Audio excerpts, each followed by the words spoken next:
दोस्तों, इस वीडियो में एक हिंदू पंडित की लड़की कैसे गरीब नवाज की करामत देखकर कलमा पढ़कर मुसलमान हो गई। गरीब नवाज के हर चाहने वाले का यह वीडियो देखकर ईमान ताजा हो जाएगा। कैसे गरीब नवाज ने हिंदुस्तान में इस्लाम फैलाया। आपने सुना होगा कि गरीब नवाज ने 90 लाख लोगों को कलमा पढ़ाया था। आखिर हिंदुस्तान में गरीब नवाज ने इस्लाम कैसे फैलाया, आइए आपको एक वीडियो दिखाता हूं। और इस वीडियो में सरकार गरीब नवाज की एक छोटी सी करामत का जिक्र किया गया है। जब एक पत्थर की मूर्ति सरकार गरीब नवाज के कहने पर दूध पीती है, तो उस वक्त कितने लोग कलमा पढ़कर मुसलमान होते हैं, वीडियो में आपको आगे दिखाएंगे। दोस्तों, जैसा कि आपको मालूम है कि सरकार गरीब नवाज की दरगाह को लेकर हिंदुस्तान में एक बहुत बड़ा बवाल खड़ा किया जा रहा है और दरगाह को लेकर यह दावा किया जा रहा है कि इसके नीचे हमारा शिव मंदिर है। बताइए, अचानक लोगों को दरगाहों और मस्जिदों के नीचे अपने मंदिर नजर आने लगे हैं। आइए अब आपको वह वीडियो दिखाते हैं। दोस्तों, ऐसा कहा जाता है कि अजमेर में एक हिंदू पंडित था जो हर दिन दूध लेकर अपने बुतों के पास जाता था। वह सारा दूध बड़े बुत के कदमों में चढ़ावे के तौर पर डाल आता था। एक दिन उसकी बेटी ने पूछा, बाबा, आप हर रोज दूध लेकर कहां जाते हैं?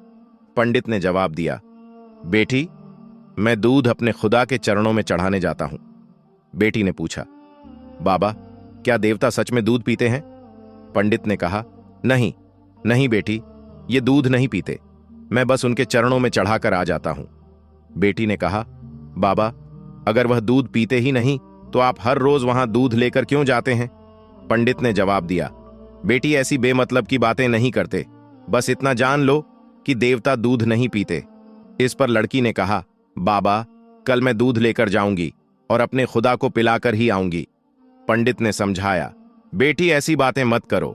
लेकिन जब लड़की बार बार जिद करने लगी तो पंडित ने कहा, जैसा तुम्हें सही लगे, पर ध्यान रखना, मंदिर में जब कोई ना हो तभी जाना। अगले दिन लड़की दूध का प्याला लेकर मंदिर गई। वहां मंदिर के सबसे बड़े बुत के सामने खड़ी होकर कहने लगी, अगर तू ही मेरा खुदा है तो ये दूध पी ले। लेकिन बुत तो पत्थर का था, वो कैसे हिलता या कुछ करता। लड़की गुस्से में बोली, अगर तू मेरा खुदा है और मेरी बात सुन सकता है तो ये दूध का प्याला पकड़ और इसे पी ले। वह बार बार यही कहती रही। आखिरकार गुस्से में आकर उसने बुत के चरणों में अपना सर मार लिया। लड़की अपनी जिद पर डटी रही और कहती रही, अगर तू मेरा खुदा है तो दूध पिएगा, जब तक तू दूध नहीं पिएगा मैं घर वापस नहीं जाऊंगी। अगर तू नहीं पिएगा तो मैं यहीं अपनी जान दे दूंगी। बेचारी लड़की को यह नहीं पता था कि बुत कभी हिलते डुलते नहीं। वह रोती और चिल्लाती हुई बस यही कहती जा रही थी। लड़की की किस्मत अच्छी थी कि उसी वक्त हजरत मोइनुद्दीन चिश्ती रहमतुल्लाह अलैह उस गली से गुजर रहे थे। उन्होंने देखा कि मंदिर का दरवाजा खुला है और एक लड़की बुत के सामने दूध का प्याला लिए खड़ी है। उसके सर से खून बह रहा था। हजरत ख्वाजा मोइनुद्दीन चिश्ती रहमतुल्लाह अलैह मंदिर के अंदर गए और रोती हुई लड़की से पूछा, बेटी, क्या तुम्हें कोई परेशानी है? तुम्हारे सर से खून क्यों बह रहा है? लड़की ने हजरत ख्वाजा गरीब नवाज रहमतुल्लाह अलैह की तरफ देखा और कहा, बाबा जी, आपको मुझसे क्या लेना देना है? यह मेरा और मेरे खुदा का मामला है। हजरत मोइनुद्दीन चिश्ती रहमतुल्लाह अलैह फिर उस लड़की से बोले, बेटी, बताओ तो सही, क्या बात है? तुम क्यों रो रही हो? लड़की ने कहा, बाबा जी, मैं अपने खुदा से कह रही हूं कि दूध पी लो, ताकि मैं घर जाकर सबको बता सकूं कि हमारा खुदा सुनता है, खाता है और पीता भी है। हजरत मोइनुद्दीन चिश्ती रहमतुल्लाह अलैह ने उसे समझाया, बेटी, बुत कभी हरकत नहीं करते, बल्कि वह कुछ भी नहीं कर सकते। तुम यह जिद क्यों कर रही हो? लड़की ने जवाब दिया, बाबा जी, मैंने अपने खुदा को दूध पिलाकर ही जाना है। अगर इसने दूध नहीं पिया तो मैं अपनी जान दे दूंगी। हजरत ख्वाजा गरीब नवाज रहमतुल्लाह अलैह ने लड़की के इस जुनून को देखा तो वह बुत के पास गए। उन्होंने बुत का कान पकड़ा और कहा, तू दूध क्यों नहीं पीता? इस बच्ची को इतना क्यों रुला रहा है? देखता नहीं कि इस लड़की के सर से खून बह रहा है? जैसे ही हजरत ख्वाजा गरीब नवाज रहमतुल्लाह अलैह ने बुत को हाथ लगाया, बुत में हरकत हो गई बुत ने दूध का प्याला पकड़ लिया और दूध पीने लगा। जब बुत ने सारा दूध पी लिया तो लड़की बहुत खुश हुई। उसने कहा, मेरी कसम पूरी हो गई, अब मैं अपने घर जा सकती हूं।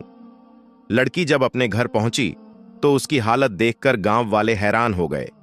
उसके सर और कपड़ों पर खून लगा हुआ था। लोगों ने पंडित से कहा, तेरी बेटी ने तेरी इज्जत मिट्टी में मिला दी है। ऐसा लगता है कि इसके साथ कोई गलत काम हुआ है। गांव वाले लड़की के पास आकर पूछने लगे, तुम्हारे साथ क्या हुआ है? किसने तुम्हारी ऐसी हालत की है?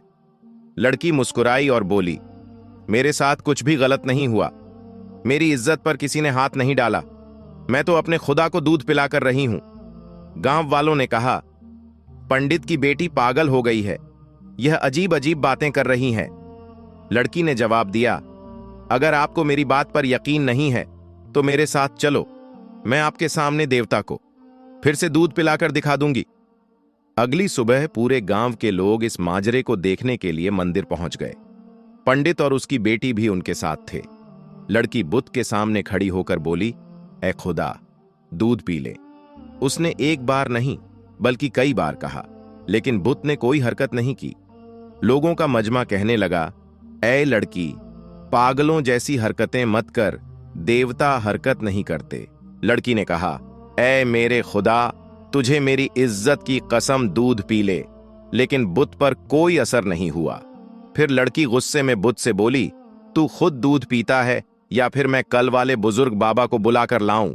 लड़की के मुंह से यह अल्फाज निकलते ही बुत ने दूध का प्याला उठाया और सारा दूध पी लिया। यह देखकर वहां मौजूद सारे लोग हैरान रह गए। उन्होंने लड़की से पूछा, बेटा, वह कल वाला बुजुर्ग कौन है जिसे का तुम नाम ले रही हो? लड़की ने जवाब दिया, मुझे उनका नाम और पता तो नहीं मालूम, लेकिन इतना जानती हूं कि वह इधर को गया था।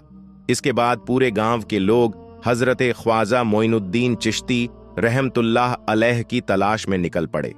एक दरख्त के नीचे हजरत ख्वाजा मोइनुद्दीन चिश्ती रहमतुल्लाह अलैह को इबादत में मशगूल देखकर वह लड़की कहती है, यही है वह बाबा जी जिनके नाम से बुत ने दूध पी लिया है।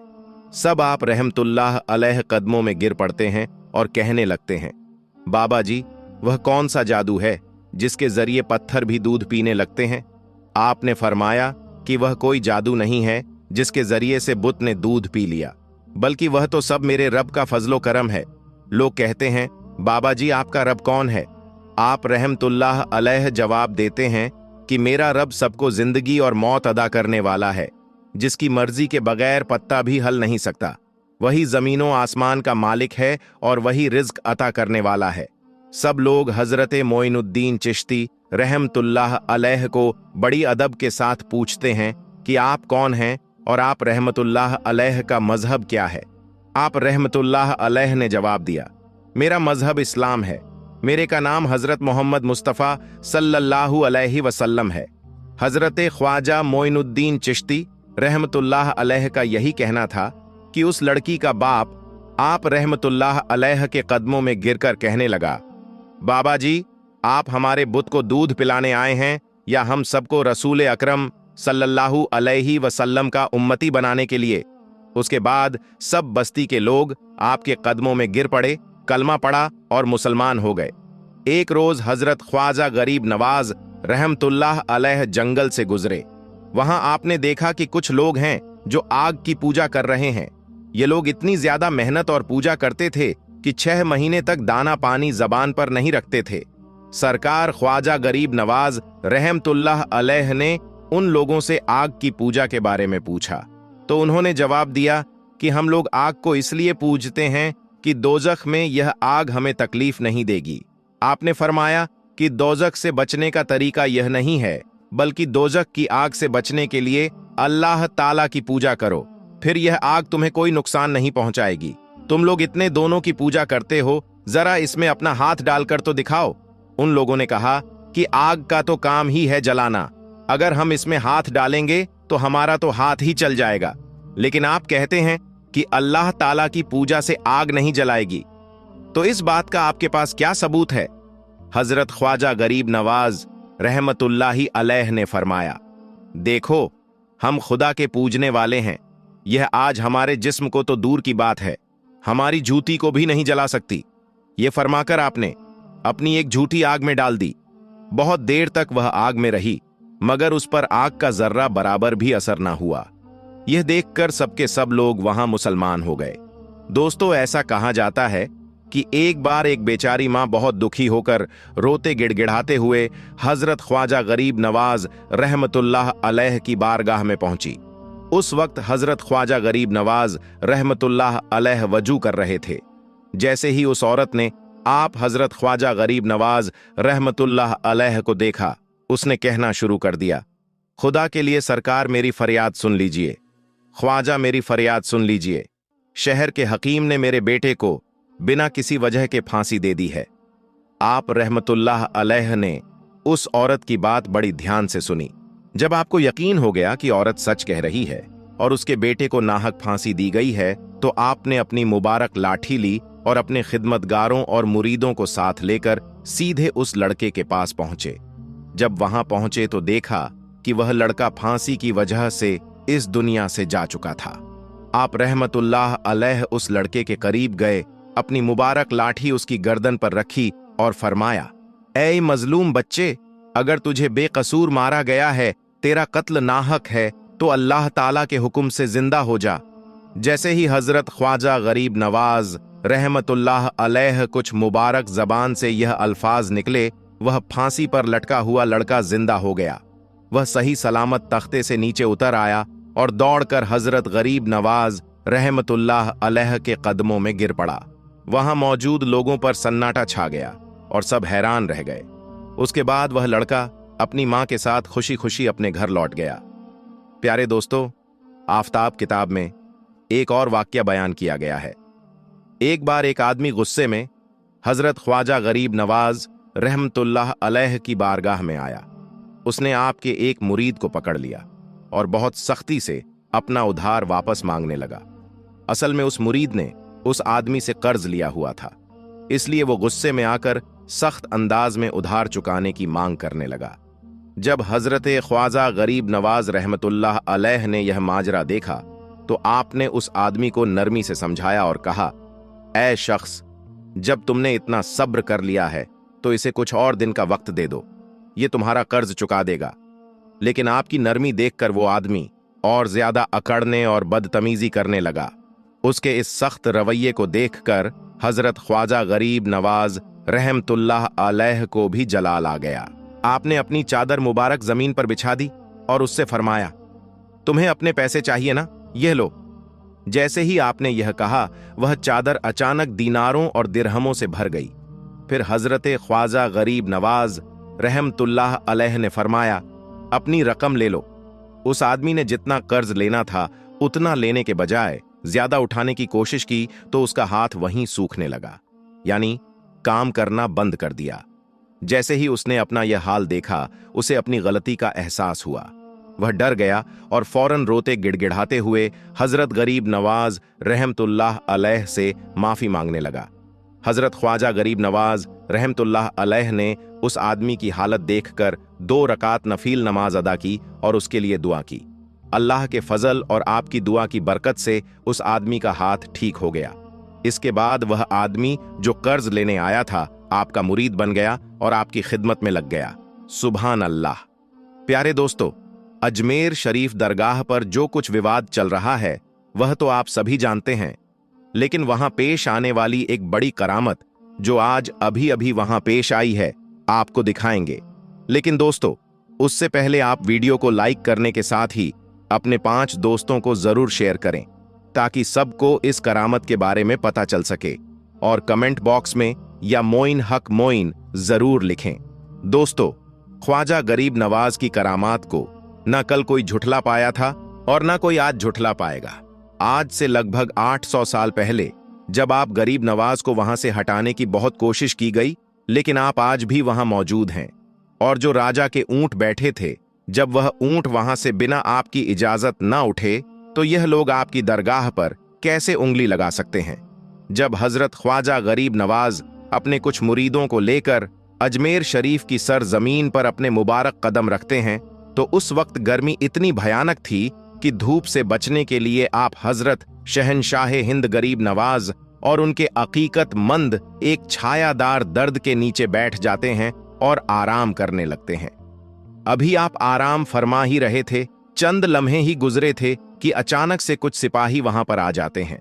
मालूम होता है कि वह सिपाही दरअसल वहां के जो राजा थे, जो हिंदू राजा थे, उन्हीं के सिपाही हैं। और अचानक वह आते ही सरकार गरीब नवाज रहमतुल्लाह अलैह और उनके चाहने वालों को वहां से चले जाने के लिए कहते हैं। राजा के सिपाही फिर सरकार गरीब नवाज से पूछते हैं, आप लोग कौन हैं और यहां पर क्या कर रहे हैं और कहां से आए हैं? ख्वाजा गरीब नवाज रहमतुल्लाह अलैह फरमाते हैं, हम मुसाफिर हैं और सफर पर निकले हैं। छाया देखकर और यह दरख्त का साया देखकर हम यहां बैठ गए थे। वह सिपाही भी बड़े मगरूर थे, क्योंकि वह उस रियासत के राजा के सिपाही थे। तो वह जरूर में यानी घमंड से कहते हैं, आप लोगों को क्या मालूम नहीं है कि यहां पर राजा साहब के ऊंट बैठते हैं, यह ऊंटों के बैठने की जगह है। अब आप ये जगह जल्द से जल्द खाली कर दीजिए, वरना आपको बहुत तकलीफ हो जाएगी। इसलिए जल्दी से जल्द यह जगह खाली कर दें, यहां राजा साहब के ऊंट बैठेंगे। सरकार गरीब नवाज रहमतुल्लाह अलैह सिपाहियों को समझने की कोशिश करते हैं और फरमाते हैं, ऐ बंदे, खुदा का इतना बड़ा जंगल मौजूद है, राजा साहब के ऊंट तो कहीं भी बैठ सकते हैं। सिपाही मगरूर होकर कहते हैं, ऐसा नहीं हो सकता, आप लोग यहां से चले जाइए। जब हमने आपको कह दिया कि राजा की ऊंट यही बैठेंगे तो यही बैठेंगे, आप यहां से चले जाइए। उन्होंने सरकार गरीब नवाज रहमतुल्लाह अलैह की शान में गुस्ताखी कर दी। आप हजरत ख्वाजा गरीब नवाज रहमतुल्लाह अलैह फरमाते हैं, ठीक है भाई, अब यहां पर राजा के ऊंट ही बैठेंगे। सिपाहियों की बातें सुनकर ख्वाजा साहब अपने साथियों के साथ वहां से उठकर चले जाते हैं और दूसरी जगह पर आप आराम करने की गरज से रुक जाते हैं। इधर जब दूसरे दिन सुबह होती है तो सिपाही ऊंटों को वापस लाने की गरज से जाते हैं। सिपाही ऊंट को खींचते हैं, हाँफते हैं, लेकिन ऊंट तो उठने का नाम ही नहीं ले रहे थे। सारे ऊंट ऐसा लग रहा था मानो जमीन से चिपक गए हों। वह उठने का नाम ही नहीं ले रहे थे। सिपाही सारे इकट्ठे होकर अपनी परेशानी का हल ढूंढने लगे। उन्होंने यही सोचा कि राजा के पास जाकर सारी सच्चाई राजा से ही बयान करना होगा। वह अपने महाराजा, अपने राजा के पास सारे के सारे हाजिर हो जाते हैं और जाकर राजा से यह सारा वाकया बयान करते हैं। राजा कहता है, क्या हुआ है, तुम इतने घबराए हुए क्यों हो? तो वह सिपाही कहते हैं, महाराज, हमारे ऊंट धरती से चिपक गए हैं। हमने उन्हें हांका, मारा, सब कुछ कर लिया, लेकिन वह उठ ही नहीं रहे। राजा कहता है कि ऐसा कैसे हो सकता है? सिपाही कहते हैं, महाराज, हमें तो लगता है कि कल शायद हमने जिन फकीरों को वहां से उठाया था, यह सब उन्हीं की करामत है। राजा कहता है, शायद तुम ठीक रहते हो, उनके पास जाओ, वह शायद सच्चे फकीर थे, सच्चे दरवेश थे। सिपाही कहते हैं, जो हुक्म आपका महाराज। हम उन दरवेश को ढूंढते हैं। दरवेश को ढूंढने के लिए अब वह सिपाही निकल जाते हैं। सिपाही उन्हें तलाश करते करते एक जगह पर पहुंचते हैं जहां पर शहंशाह हिंद गरीब नवाज अपने उन चाहने वालों के साथ, मुरीदों के साथ आराम फरमा रहे थे। सिपाहियों को जैसे ही वह लोग नजर आते हैं, सिपाही दौड़े दौड़े आप सरकार गरीब नवाज के पास पहुंचते हैं। सरकार गरीब नवाज उन्हें मोहब्बत के साथ बैठने का हुक्म देते हैं। सिपाही जब बैठते हैं तो वह भी अचानक जमीन से चिपक जाते हैं और वहां से हिल भी नहीं पाते हैं। जब राजा को यह खबर मिलती है कि हमारे ऊंटों की तरह हमारे सिपाही भी जमीन से चिपक गए हैं, तो वह खुद ख्वाजा गरीब नवाज के सामने हाजिर होता है। ख्वाजा साहब राजा को भी बैठने का हुक्म देते हैं। जब वह राजा जमीन पर बैठता है तो वह भी अपने आप ही उस जमीन से चिपक जाता है और लाख कोशिश करने के बावजूद जब वह उठने से नाकाम रहता है तो ख्वाजा गरीब नवाज से माफी मांगने लगता है। फिर सरकार गरीब नवाज को उस पर रहम जाता है और आप उसे माफ फरमा देते हैं और जमीन से फरमाते हैं, ऐ जमीन, अल्लाह के हुक्म से तू इनको आजाद कर दे। जमीन उन्हें आजाद कर देती है। राजा बार बार ख्वाजा गरीब नवाज रहमतुल्लाह अलैह की इस मेहरबानी का शुक्रिया करता है। राजा के सिपाही सरकार गरीब नवाज के सामने हाथ जोड़कर अर्ज करते हैं, हुजूर, हमारे ऊंट। आप गरीब नवाज फरमाते हैं, तुम्हारे ऊंट, वह भी खड़े हो गए होंगे।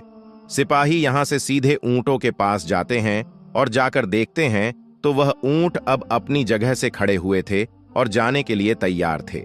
सरकार गरीब नवाज की जैसे ही यह करामत मशहूर हुई तो वहां दूर दूर का इस करामत की शोहरत फैल गई। अब लोगों को मालूम पड़ गया कि इस इलाके में एक अल्लाह वाले, एक अल्लाह के सच्चे वली हैं, जिन्होंने ऐसी करामत दिखाई कि राजा, सिपाही और उनके ऊंट भी जमीन से चिपके रह गए थे। दोस्तों, यह करामत दुनिया भर में मशहूर है। तो जब ख्वाजा गरीब नवाज के इशारे से बादशाह के ऊंट ना उठ सके, तो अगर आज भी कोई उनकी दरगाह को हाथ लगाने की कोशिश करेगा तो यकीनन वह भी उठ ना सकेगा।